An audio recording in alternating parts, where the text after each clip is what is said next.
علی محمد صلی اللہ علیہ وسلم۔ آج ہم بات کریں گے ایک ایسی شخصیت کے بارے میں، اس کو شخصیت کہنے کا تو جی نہیں چاہتا مگر پرسنالٹی تو ہے، اور وہ اس کا ذکر کرنا ہے جو ہمارا سب سے بڑا دشمن ہے، the biggest enemy، میرا اور آپ کا سب سے بڑا دشمن۔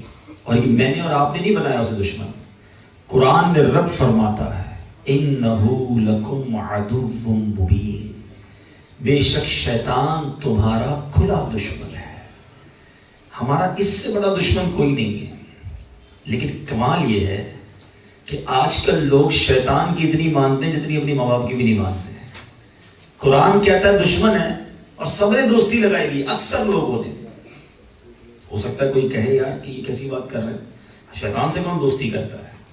ٹھیک ہے، زبان سے آپ یہ نہیں کہتے کہ ہم شیطان سے دوستی کر رہے ہیں، مگر مجھے ایک بات بتائیں، بندہ دشمن کی مانتا ہے دوست کی مانتا ہے؟ دوست کی مانتا ہے، پکا دوست ہو تو پھر تو زیادہ مانتا ہے۔ جو کہے بھائی جان حاضر، جتنا کلوز فرینڈ ہوتا ہے بندہ اتنی مانتا ہے، دنیا کا دستور ہے نا۔ چلو چیک کر لیتے ہیں کہ ہم پورے دن میں رحمان عز و جل کی بات زیادہ مانتے ہیں یا شیطان کی بات زیادہ مانتے ہیں؟ چیک کر لیں۔ صبح ہوتی ہے، ٹھیک ہے، شیطان کہتا ہے سردی ہے، کمبل اوڑھا ہوا ہے، فجر کی اذان کی آواز تو آ رہی ہے مگر کل سے پڑھ لوں گا، آج سو جا۔ صبح ہوئی نہیں، فجر قضا ہو گئی، کس کی مانی؟ رحمان کی یا شیطان کی؟ تو گئی، اب اٹھنے کے بعد تیار ہونے کا وقت آیا، اب شیطان کہتا ہے یہ آقا کی سنت جو ہے نا، اس کو کاٹ کے گندی نالی میں بہا دے۔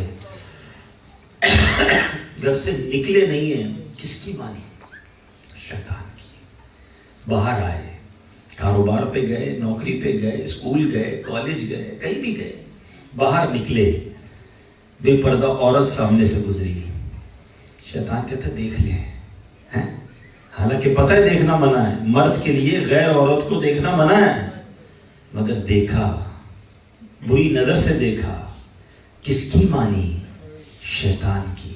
کاروبار پہ پہنچے یا نوکری پہ پہنچے، موقع آیا بات کرنے کا، شیطان کہتا ہے بول دے جھوٹ، نفع زیادہ ہو جائے گا، کھا دے جھوٹی قسم، کوئی مسئلہ نہیں، ساری مارکیٹ میں قسمیں لوگ کھا رہے ہیں، تیرا آئٹم بک جائے گا، تیرا مال بک جائے گا۔ بک گیا مال، بول دیا جھوٹ، کس کی مانی؟ شیطان کی۔ آواز آئی ظہر کی اذان کی، شیطان کہتا ہے ابھی تو کام کا ٹائم ہے، کاروبار کا وقت ہے، ابھی لنچ بھی کرنا ہے، بعد میں پڑھ لیں گے نماز، اگلے جمعے سے شروع کر دیں گے۔ ظہر ہوئی قضا، کس کی مانی؟ شیطان کی۔ عصر قضا، کس کی مانی؟ شیطان کی۔ مغرب کے وقت کہتا ہے ابھی تو وائنڈ اپ کا ٹائم ہے، دوستوں کا ٹائم ہے، یا تو بچے کھیل رہے ہوتے ہیں نوجوان، یا جناب کاروبار والے کہتے ہیں یہ گاہکوں کا ٹائم ہے، مغرب بھی گئی، کس کی مانی؟ شیطان کی۔ عشاء کے وقت گھر آئے، تھکن بہت ہے یار آج نماز نہیں پڑھنی، عشاء بھی قضا ہو گئی، کس کی مانی؟ شیطان کی۔ سارا دن نمازیں قضا کرتے رہے، جھوٹ بولتے رہے، بدنگاہی ہوتی رہی، جب تھوڑا گاہک نہیں آیا، فراغت ملی، نکالا موبائل، کون سا کلپ دیکھا، کیا دیکھا ویڈیو میں، حرام دیکھا، حرام سنا، کس کی مانی؟ شیطان کی۔ اب جناب گھر آ کے کھانا وغیرہ سے فارغ ہوئے، اب لیا ہاتھ میں ریموٹ، حالانکہ ٹی وی میں مدنی چینل بھی ہے، مگر کبھی اس چینل پہ کبھی اس چینل پہ رات دیر تک گھماتے رہے، کس کی مانی؟ شیطان کی۔ سوال میرا یہ ہے پورے دن میں کیا اپنے ابو کی اتنی مانی، اپنے والدہ کی اتنی مانی، اپنے رب کی اتنی مانی؟ کسی کی نہ مانی جتنی شیطان کی مانی۔ بتاؤ پکا دوست کسے بنایا ہوا ہے؟ قرآن کہتا ہے تمہارا کھلا دشمن ہے، مگر آج مسلمان کلمہ پڑھنے والے نے شیطان کو جگری یار بنایا ہوا ہے۔ کہتا کوئی نہیں ہے مگر اعمال بتا رہے نا، ہمارا انداز بتا رہا ہے کہ ہماری کیسی دوستی ہو گئی ہے، اور یہ دوستی کتنی تباہ کن ہے۔ شیطان چاہتا پتہ ہے کیا ہے؟ شیطان کو یہ پتا ہے کہ میں نے جہنم میں جانا ہے، وہ چاہتا یہ ہے کہ میں ایک ایک مسلمان کا ایمان چھین کر اسے کفر پر مرواؤں گا کہ وہ بھی میرے ساتھ جہنم میں جائے۔ یہ اس کا پلان ہے، اور بالکل وہ اپنے پلان پہ چل رہا ہے۔ گناہ کرواتا ہے، چھوٹا گناہ کرواتا ہے، پھر بڑا کرواتا ہے، پھر کبیرہ گناہ کراتا ہے، معاذ اللہ پھر ایمان سے بھی بندہ چلا جاتا ہے۔ آج میرا بیان اس کا تعارف ہے. دشمن کو سمجھو. دشمن کے بارے میں پتہ ہی نہیں ہوگا تو بچو گے کیسے ہیں؟ اور اس کی چالیں کیا ہیں اس کے بارے میں اپنے آپ کو بچاؤ. اتنا خطرناک دشمن ہے. وہ تھکتا نہیں ہے، میں اور آپ تھکتے ہیں. وہ سوتا نہیں ہے، میں اور آپ سوتے ہیں. وہ مجھے اور آپ کو دیکھ سکتا ہے، اسے دیکھ نہیں سکتے. اتنے خطرناک دشمن سے پالا ہے اور بڑی مزے کی زندگی گزار رہے ہو بے فکری والی، اور روز اس کی بات مان رہے. ایسا نہ کرے، ورنہ یاد رکھیں یہ وہ خطرناک دشمن ہے جو ایمان کا ڈاکو ہے. یہ پیسے چھیننے کے لیے ابھی اب تاندریا والا آ رہے تھے، کسی نے کہا روڈ پہ ذرا احتیاط سے جائیے گا، راستہ ٹھیک نہیں ہے. کیا کر لے گا کوئی آ کر؟ پیسے لے جائے گا نا. آج دنیا میں ایسے راستے سے نہیں گزرتے ہم. رات کے وقت یہ 4 آدمی مل کے جاتے، یار پیسے چھین لے گا، ہمیں لے جائے گا، جان لے لے گا. پیسے، موبائل، جان، اس کی اتنی پرواہ. مگر جو ایمان چھیننے والا ہے اس کو دل میں بسایا ہوا ہے، اس سے دوستی لگائی ہوئی ہے، اس کی کوئی ٹینشن نہیں. امام عشق و محبت اعلیٰ حضرت سمجھاتے ہیں، سونا جنگل رات اندھیری، چھائی بدری کالی ہے، سونے والوں جاگتے رہیو چوروں کی رکھوالی ہے. ایمان کے چور گھوم رہے ہیں آس پاس، شیطان نے ایمان کے ڈاکو بنا دیے مگر فکر ہی نہیں ہے. شیطان پہلے سے مردود نہیں تھا، یہ معلم الملکوت تھا، فرشتوں کا بھی استاد تھا، جنت کا خزانچی تھا. ہزاروں سال اللہ کی عبادت کی. کتابوں میں لکھا زمین پر کوئی ایسی جگہ باقی نہیں جہاں شیطان نے سجدہ نہ کیا ہو. عبادت کرنے والوں، علم رکھنے والوں سنو، آپ اور میں تو دنیا میں کسی کے استاد بن سکتے نا، وہ تو فرشتوں کا استاد تھا. اتنا علم، اتنی عبادت، چہرہ بھی بڑا نورانی تھا. اور اللہ کی بارگاہ میں جب پیش ہوتا تھا تو فرشتوں کی قطار میں کھڑا ہو کر، حالانکہ جن تھا مگر فرشتوں کے ساتھ پیش ہوتا تھا. یہ مرتبہ تھا اس کا. کیسے مردود ہوا؟ ایسا کیا کیا؟ ایسا کون سا گناہ کیا؟ سمجھو پہلے تو ریزن سمجھو. شیطان بنا کیوں؟ یہ عزازیل سے ابلیس کیسے ہو گیا؟ کیا ہوا تھا؟ اللہ تبارک و تعالیٰ نے جب حضرت آدم علیہ السلام کا پتلا بنایا تو اس کے بعد جنت کے دروازے پر اس پتلے کو رکھ دیا گیا. ابھی روح نہیں ڈالی گئی تھی. فرشتوں نے بڑے تعجب سے دیکھا کہ بالکل نئی چیز زندگی میں پہلی بار دیکھی تھی کہ یہ کیا ہے، یہ کون بننے جا رہی ہے مخلوق. تو شیطان فرشتوں سے کہتا ہے اگر اللہ تعالیٰ نے اس نئی مخلوق کو ہم پر عزت دی، فوقیت دی، تو تم کیا کرو گے؟ فرشتوں نے کہا اگر اللہ نے حکم دیا تو ہم اس کو اپنے سے افضل مانگ لیں گے. شیطان کہتا ہے میں تو نہیں مانوں گا، اس کو اپنے سے افضل کیسے مانوں؟ معاذ اللہ. شیطان نے حضرت آدم کے اس مبارک پتلے پر تھوک دیا. اب ذرا غور سے سنیے گا، یہ بالکل شاید نئی بات سنیں گے آپ، بہت سارے آپ میں سے.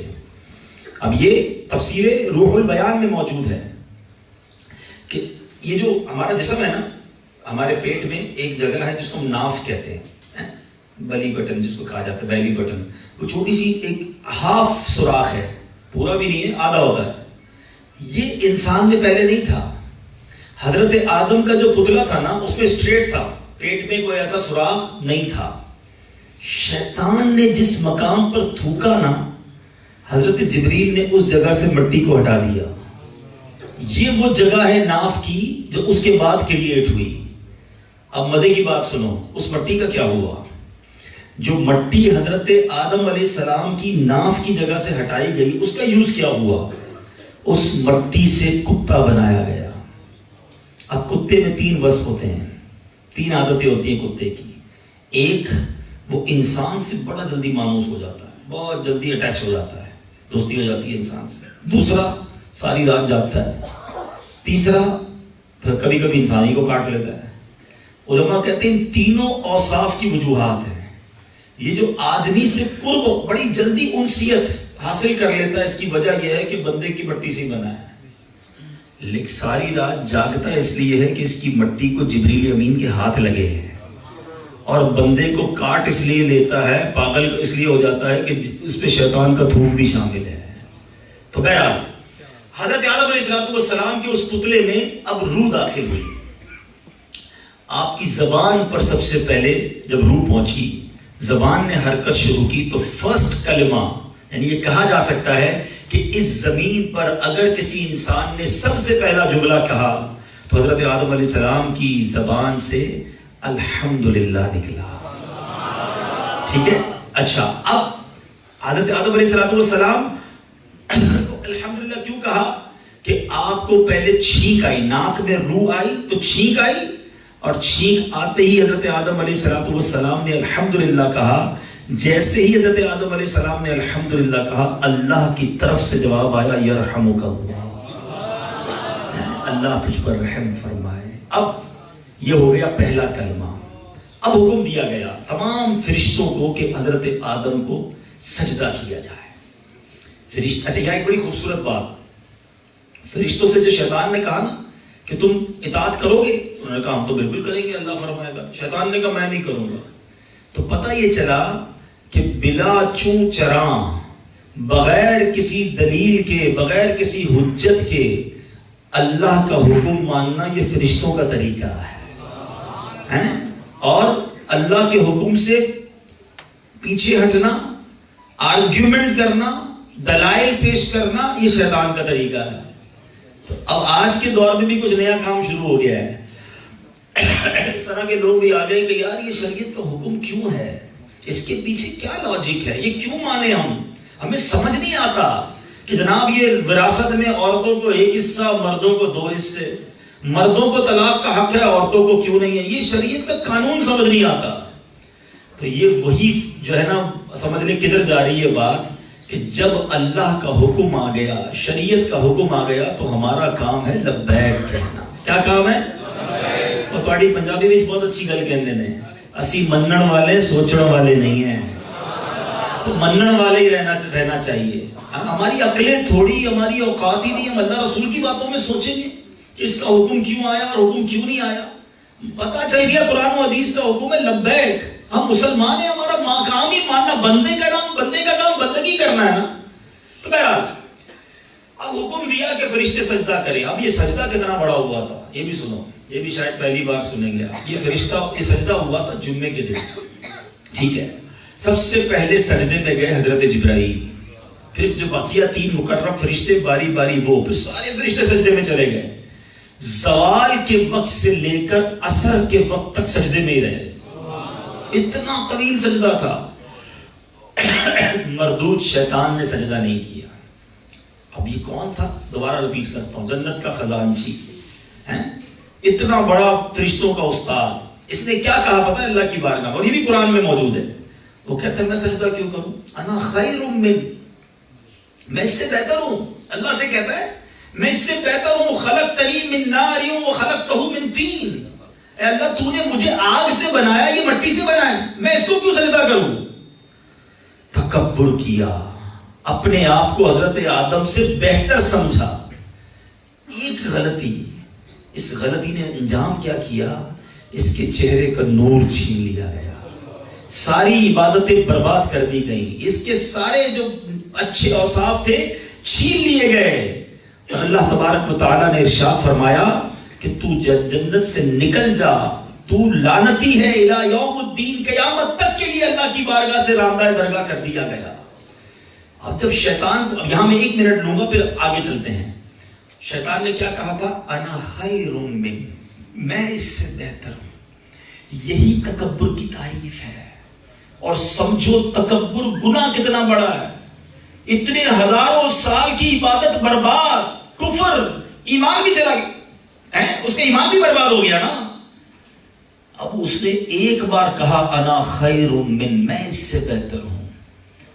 آج تو لوگ روزانہ کہتے ہیں میں اس سے بہتر ہوں, میں امیر ہوں یہ غریب ہے, میں فلاں برادری کا ہوں یہ تو فلاں خاندان کا ہے, میں عالم ہوں یہ جاہل ہے, میں خوبصورت ہوں یہ تو اس کی جو شکل ہی اچھی نہیں ہے, میں 5 وقت کا نمازی یہ تو جمعہ بھی نہیں پڑھتا. یہ کیا ہے ساری چیزیں؟ یاد رکھیے تکبر صرف پیسے سے نہیں ہوتا. علم بھی تکبر لاتا ہے, عبادت بھی تکبر لاتی ہے, خوبصورتی بھی تکبر لاتی ہے, طاقت بھی تکبر لاتی ہے, پیسہ بھی تکبر لاتا ہے. انسان جب اپنے آپ کو دوسروں سے بہتر سمجھے, دوسرے کو اپنے سے کم سمجھے, یہی تو تکبر ہے نا. اب وہ سوچے کہ شیطان نے ایک بار تکبر کیا، اس کی ساری عبادتیں برباد. جو روز تکبر کرتا اس کا بنے گا کیا؟ سوچ لے، توبہ کر لے. یہ حدیث تو بچپن سے میں نے اور آپ نے سنی ہے نا، کہ جس کے دل میں رائی کے دانے کے برابر تکبر ہوگا وہ جنت میں نہیں جائے گا. رائی کا دانہ دیکھا کبھی؟ ڈاٹ، نقطہ، چھوٹا سا مثال، کہ اتنا تکبر بھی نہیں چلے گا. جس کا دل ہی تکبر سے بھرا ہوا اس کا کیا بنے گا؟ لوگ تو بٹھاتے نہیں کسی کو اپنے ساتھ، ہاتھ نہیں ملاتے، کہتے وہ سلام کرے میں کیوں کروں، میں کیوں جاؤں اس کے گھر پہ، وہ آئے میرے گھر پہ، مجھے آ کے مجھے یہ بات کرے. یوں میرا بیان تکبر نہیں ہے، ورنہ میں اتنی مثالیں دوں کہ پیروں تلے زمین نکل جائے کہ واقعی ہم سے کتنی بار تکبر ہو جاتا ہے. سمجھو پہلے یہ کتنا بڑا گناہ، اللہ کو کتنا ناپسند ہے. شیطان کو نکال دیا گیا، لیکن اس مردود نے اب کیا کیا؟ اللہ سے عرض کرتا ہے کہ یا اللہ کہ تو نے مجھے مردود تو کر ہی ڈالا ہے، اب اتنا کر کے مجھے اولاد آدم پر پورا پورا قابو دے دے، کنٹرول دے دے. اللہ نے فرمایا جا تو قابو یافتہ ہے. شیطان کہنے لگا اللہ اور کچھ زیادہ کر. فرمایا تو ان کے مالوں میں شرکت کر لے، تو ان کے مال کے ذریعے ان سے گناہ کروا سکے گا. کہتا اللہ اور زیادہ کر دے. کہا ان کے سینے تیرے رہنے کے گھر ہوں گے. کہا یا اللہ. اب جب یہ سب ہو گیا حضرت آدم نے عرض کی مولا اتنا کنٹرول، میری اولاد کا کیا ہوگا؟ شیطان تو ان کو مروا دے گا. میں خلاصہ عرض کر رہا ہوں. اللہ نے فرمایا کہ اے آدم تیرے یہاں جو بھی بچہ پیدا ہوگا میں اس پر ایک زبردست فرشتہ متعین کر دوں گا جو اسے شیطان کے وسوسوں سے بچائے گا. عرض کی اللہ اور مدد فرما، اور زیادہ کر. فرمایا ایک نیکی کے بدلے 10 نیکیاں دوں گا، 10 گناہ اجر دوں گا.